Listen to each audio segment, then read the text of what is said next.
भगवान वासुदेव श्री कृष्ण की जय। ओम नमो भगवते वासुदेवाय। ओम नमो भगवते वासुदेवाय। श्री कृष्ण गोविंद हरे मुरारी हे नाथ नारायण वासुदेव। श्री कृष्ण गोविंद हरे मुरारी हे नाथ नारायण वासुदेव।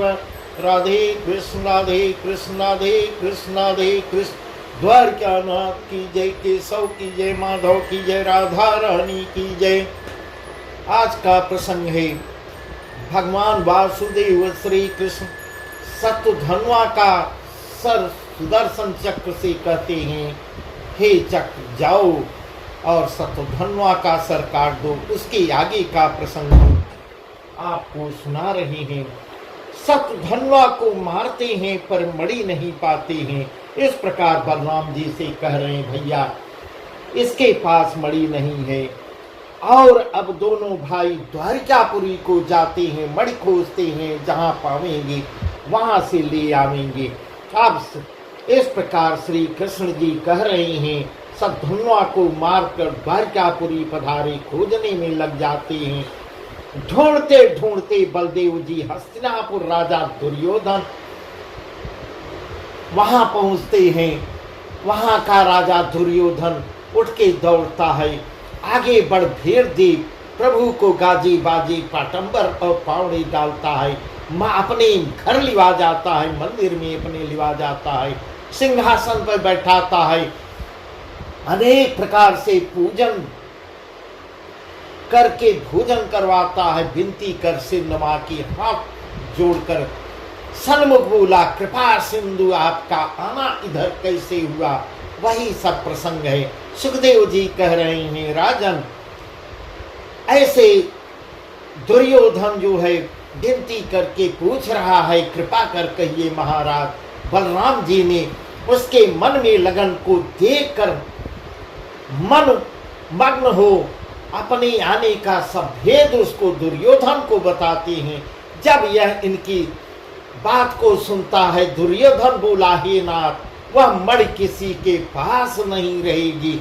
उसमें इतना प्रकाश जब होता है तो वह अपने आप में प्रकाशित होती है, तो वह छिपाए से नहीं छिपती। ऐसा हाथ जोड़कर फिर कहता है, दीन दयाल मेरे बड़े भाग जो आपके दर्शन मेरे घर भी आना हुआ और जन्म जन्म का पाप गंवाया। इस प्रकार बलराम जी से कह रहा है, अब कृपा करके हमारे मन की अभिलाषा पूरी कीजिए और कुछ दिन यहाँ रहकर मुझे अपना शिष्य बनाइए, गदाभ्यास गदा सिखाइए। इस प्रकार विनती कर रहा है। गदा युद्ध की विद्या सीखना उनसे चाहता है। और इस प्रकार बलराम जी ने उसे शिष्य बना लिया और वहां रहकर कुछ दिन उसको गदा युद्ध की विद्या सिखाई। और मणि वहां भी सारे नगर में खुजवाई पर मणि नहीं पाते हैं। कई दिन बीत जाते हैं। बलराम जी द्वारिका को आते हैं, तब यादवों को साथ ले सत्राजीत को तेल से निकालकर अपने हाथों से उनका अंतिम संस्कार करवाए। श्री कृष्ण जी क्रियाकर्म से निश्चिंत हुए।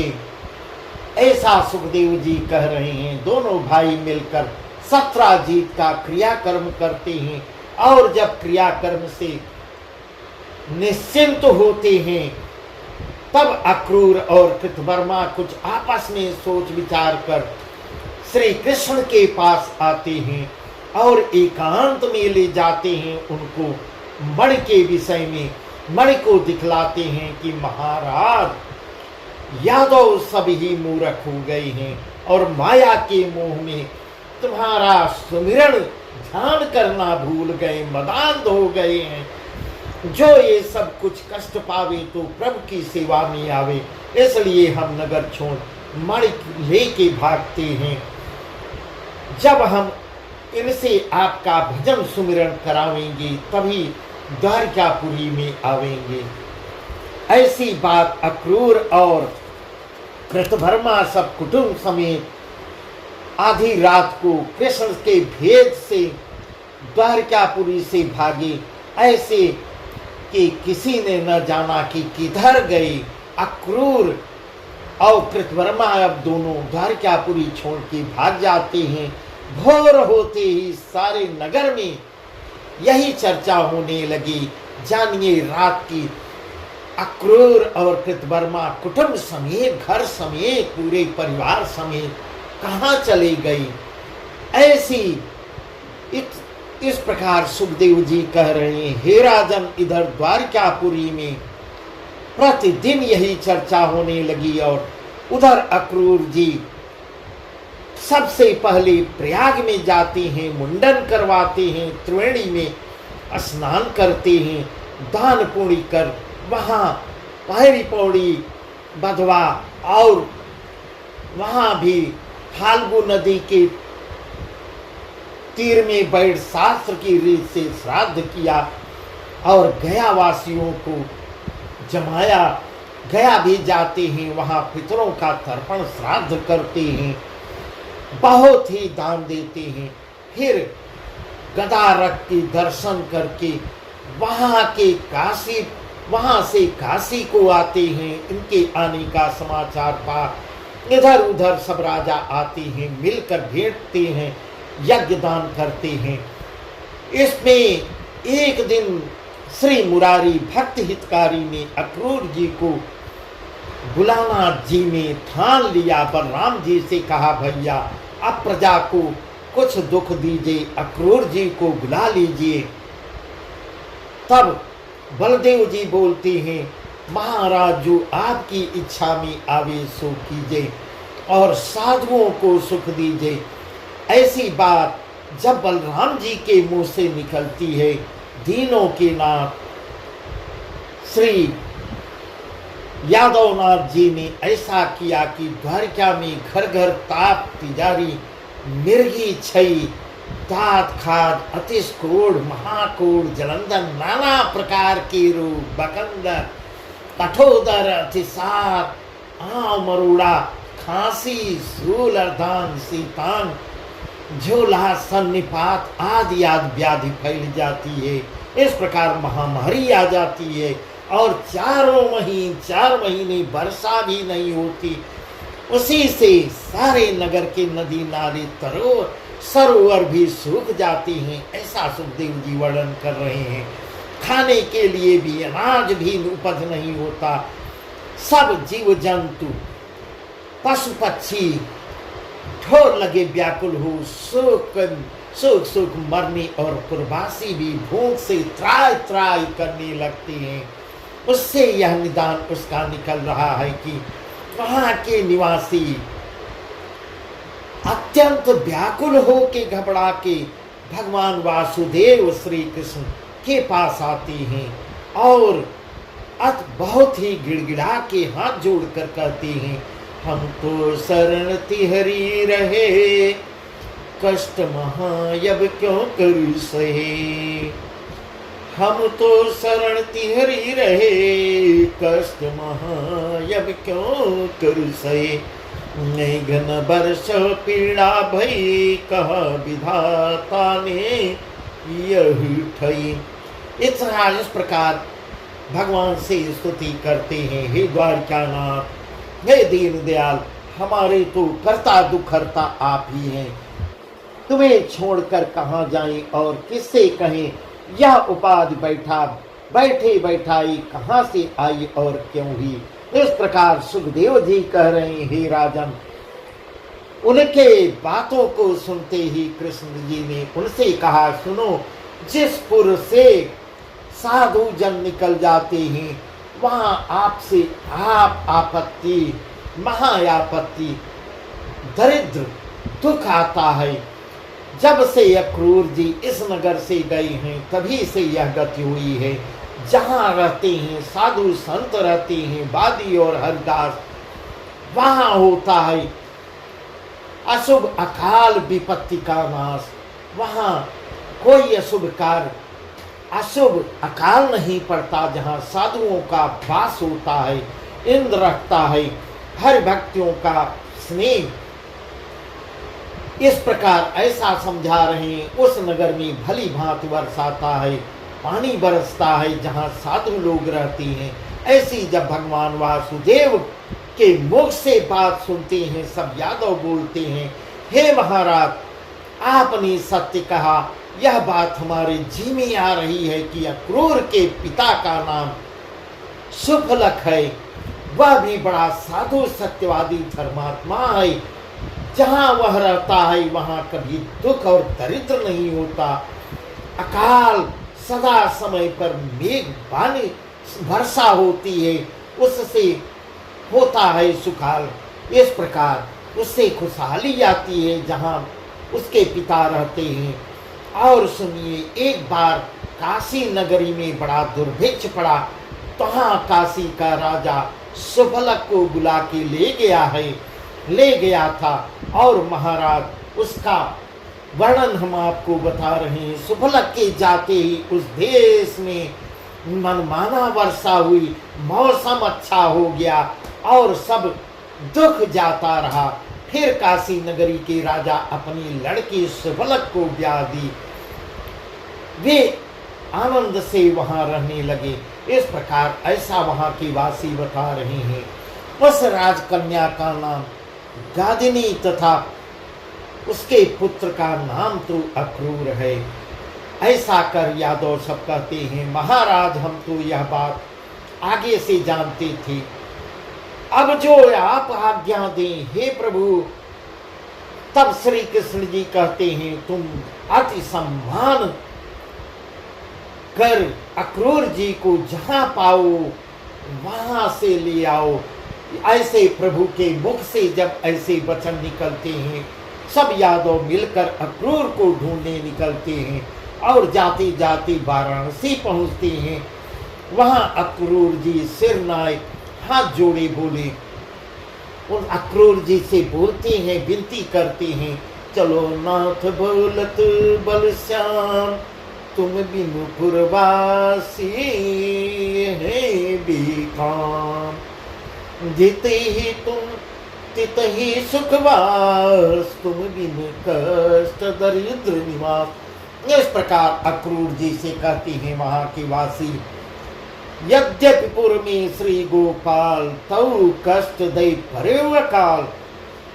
यद्यपि वहां श्री गोपाल जी विराजमान हैं, पर भी अकाल वहां पड़ा हुआ है।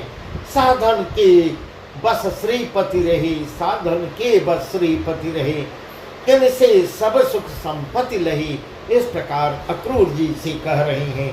महाराज कह रहे हैं, सुखदेव जी, हे राजन, ऐसी बात जब वहां के वासी बन कहते हैं, अक्रूर जी वहां से आतुर हो फिर कुटुंब समेत कृतवर्मा को साथ ले और सब यदुवंशियों के लिए ले करके गाजे बाजे से चल खड़े हुए होते हैं।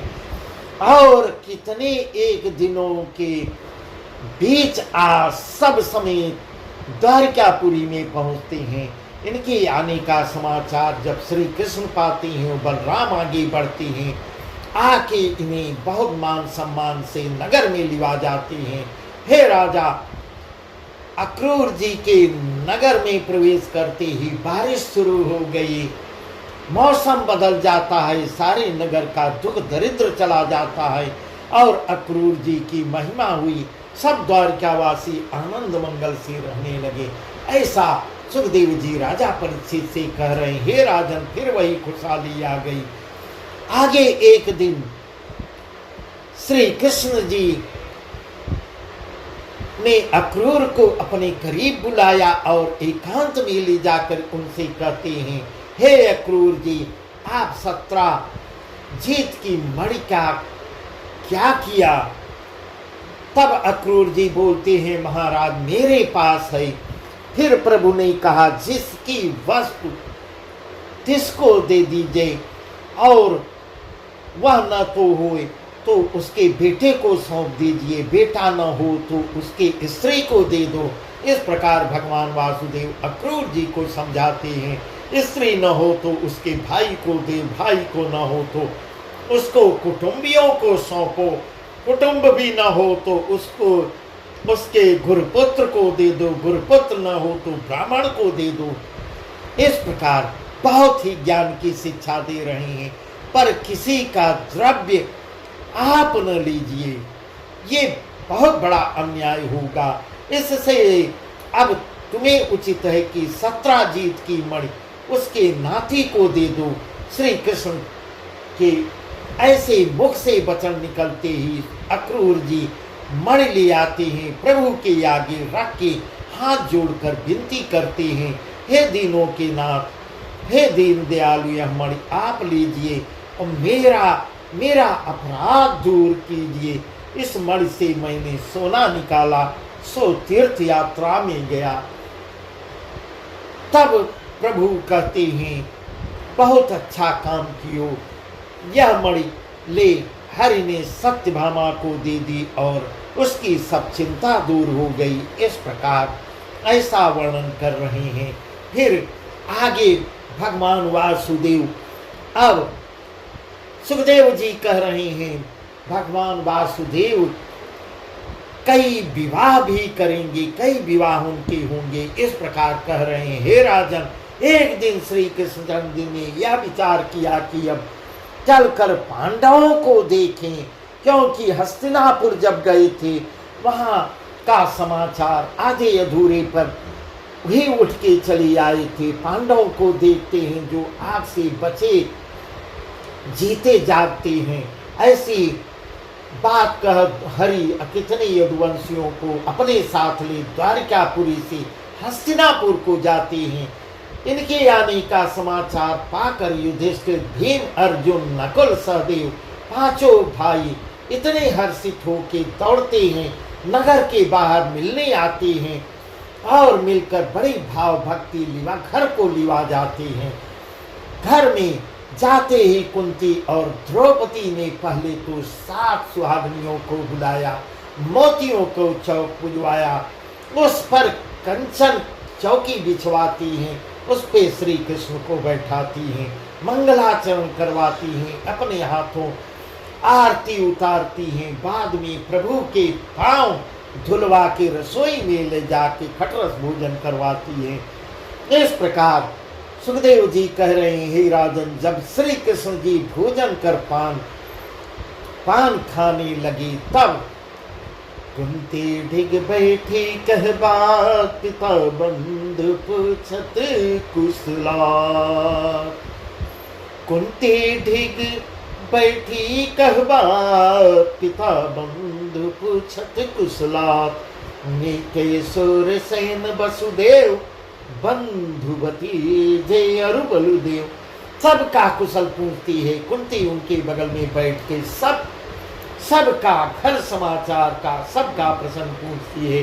मेरे पिता, बंधु, भाई सब, सुरसेन, वसुदेव सब अच्छे हैं, भाई भतीजे और मेरा बलदेव, इनमें प्राण हमारे रहे, तुम बिन कौन कष्ट दुख दही। इनमें प्राण हमारे रहे, तुम बिन कौन कष्ट दुख दही। जब जब विपत्ति परी अति भारी, तब तुम रक्षा करी हमारी। इस प्रकार कुंती भगवान वासुदेव से कहती हैं, जब जब मेरे ऊपर विपत्ति आई है, तब तब तुम हमारी रक्षा किए हो। अहो कृष्ण, अहो कृष्ण तुम पर दुख हरना, अहो कृष्ण तुम पर दुख हरना। पांचों बंधु तुम्हारी शरणा, पांचों बंधु तुम्हारी शरणा। इस प्रकार भगवान वासुदेव से कुंती कह रही है, हे कृष्ण, हे कृष्ण, दूसरों को दुख हरने वाले वासुदेव, ये पांचों भाई तुम्हारी शरण में रहेंगे, तुम्हारी शरण में रहेंगे। जो मृगनी मृग झुंड के त्रासा, जो मृगनी जैसे मृग झुंड के लिए व्याकुल रहती है, क्यों वे ये अंध सुतन के नासा, तो ये अंध सुतन के नासा। इस प्रकार द्रौपदी भगवान वासुदेव से कहती है। उसी समय युधिष्ठिर हाथ जोड़ते हैं। तभी युधिष्ठिर जोड़े हाथ, तुम हो प्रभु यादव पतिनाथ, तुम हो प्रभु यादव पतिनाथ। इस प्रकार अब युधिष्ठिर हाथ जोड़ के कहते हैं, तुमको योगी स्वर नित्य ध्यावे, तुमको योगी स्वर नित्य ध्यावे, शिव बिरंची ये ध्यान न आवे, शिव बिरंची ये ध्यान न आवे। इस प्रकार स्तुति करती हैं, हे योगीश्वर, हे योगीश्वर, आप जिसकी शिव आदि सारे देवता निरंतर ध्यान करते हैं, आप वही हो। हमको घर ही दर्शन दीनो, हमको घर ही दर्शन दीनो, ऐसो कहा पुण्य हम कीनो। इतना कैसा मैंने पुण्य किया है, घर बैठे आपके दर्शन मुझे होते हैं, घर बैठे घर पे ही मुझे आप दर्शन दे दिए। 4 मास रह के सुख दई हो, वर्षा ऋतु बीते घर जई हो। इस प्रकार उनसे निवेदन करते हैं। युधिष्ठिर जी भगवान वासुदेव से निवेदन करते हैं कि अब 4 महीने कृपा करके यही निवास कीजिए, और वर्षा जब खत्म हो जाएगी तब यहाँ से जाइएगा। ऐसा युधिष्ठिर के मुंह से वचन सुनते ही भक्ति हितकारी श्री कृष्ण चंद आनंद चंद श्री बिहारी सबको आशा भरोसा दे के वहां रहते हैं और दिन पर दिन आनंद करते हैं, आनंद बढ़ाने लगे। एक दिन राजा युधिष्ठिर के साथ श्री कृष्ण जी अर्जुन भीम नकुल सहदेव को लिए धनुष बाण कर गए, रथ पर चढ़ वन में अहेर करने को जाते हैं, और वहां जा रथ से उतरकर फेटा बांधकर बाएं चढ़ाकर सर्व साधे जंगल झाड़ आदि में लगे। शेर बाघ कीड़े चीतल सांवर सूकर हिरण रेक्ष मार मार राजा युधिष्ठिर के सम्मुख ले आते हैं, धरने लगते हैं। तब राजा युधिष्ठिर कहने लगे, हरिण सांवर रसोई में भेजने। इस प्रकार उसी समय श्री कृष्ण अर्जुन ने अखेट करते करते कितनी दूर सबसे आगे जाते हैं और एक वृक्ष के नीचे खड़े होते हैं। फिर नदी के तीर जाकर दोनों ने जल पिया। ऐसा वर्णन सुखदेव जी कह रहे हैं। हे महाराज, हे राजन, वृक्ष के नीचे जल पीते हैं, और इतने में श्री कृष्ण ने देखते देखते क्या देखा कि नदी के तीर पर एक अति सुंदरी नवयनवा नक्सिक से श्रृंगार किए अनंग मद पिए महाछबिलिए अकेली फिर रही है। इसे देखकर हरि चकित थकित हो बोलते हैं, आश्चर्य से देखते हैं और चकित हो जाते हैं। ऐसा वर्णन कर रहे हैं। यह को सुंदर विरहिणी अंग, यह को सुंदर विरहिणी अंग, को नहीं ताश के संग, कोई नहीं ताश के संग। महाराज ऐसा वर्णन कर रहे हैं। सुखदेव जी कह रहे हैं, हे राजन, प्रभु के मुंह से सुन के और उसे देख के अर्जुन घबरा के हड़बड़ा के दौड़ कर वहां जाते हैं जहां महासुंदरी नदी के तीर पर अकेली विचरण कर रही थी, और पूछने लगे कि सुंदरी तू कौन है, कहाँ से आई है और किस लिए यहाँ अकेली घूम रही हो, यह रहस्य मुझको बताओ,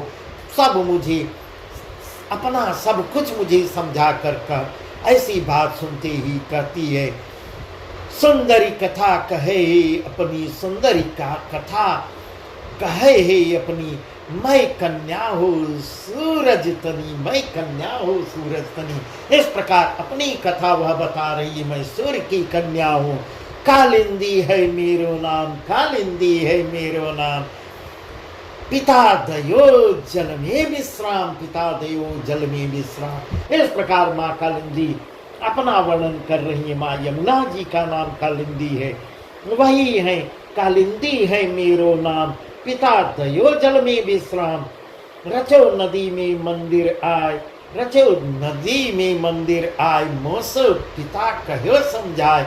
इस प्रकार का अर्जुन को सब बता रही हैं। बहुत ही सुंदर वर्णन है कि जो सुता नदी ढिक फेरो, कि जो सुता नदी ढिक फेरो, आय मिलोगे यहाँ बरते रो। इस प्रकार मेरे पिताजी कह गए थे कि इस नदी में तुम निवास करना, यहीं पे आय मिलोगे यहाँ बरते रो, यहीं पे तुम्हारा बर तुमको यहीं पे आके मिल जाएगा। यद कुल मोहि कृष्ण अवतरे, यद कुल माहि कृष्ण अवतरे, तो काजे इठाय अनुसरे। इस प्रकार भगवान वासुदेव का वर्णन कर रही है। यद कुल में कृष्ण अवतार लेंगे और यहाँ आके खड़े होंगे। आदि पुण्य अविनाशी हरि, आदि पुण्य अविनाशी हरि, तो ताका जे तू है अवतरी, ताका जे तू है अवतरी। ऐसे जब तात रवि कहो, ऐसे जब पिता मुझको समझा के कहे तुम यहीं पे निवास करना, भगवान वासुदेव श्री कृष्ण यहीं आएंगे, वही तुम्हारे भर होंगे।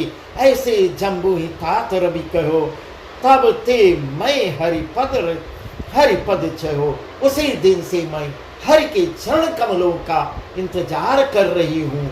इस प्रकार ऐसा वर्णन कर रहे हैं। इसके आगे का प्रसंग बहुत ही सुंदर है, बहुत ही सुंदर है, जो हम आपको कल बताएंगे। बस आज का प्रसंग यहीं तक। भगवान वासुदेव श्री कृष्ण की जय। ओम नमो भगवते वासुदेवाय, ओम नमो भगवते वासुदेवाय। श्री कृष्ण गोविंद हरे मुरारी, हे नाथ नारायण वासुदेव। श्री कृष्ण गोविंद हरे मुरारी, हे नाथ नारायण वासुदेव। राधे कृष्ण राधे कृष्ण राधे कृष्ण राधे कृष्ण। द्वारका नाथ की जय, केशव की जय, माधव की जय, राधा रानी की जय।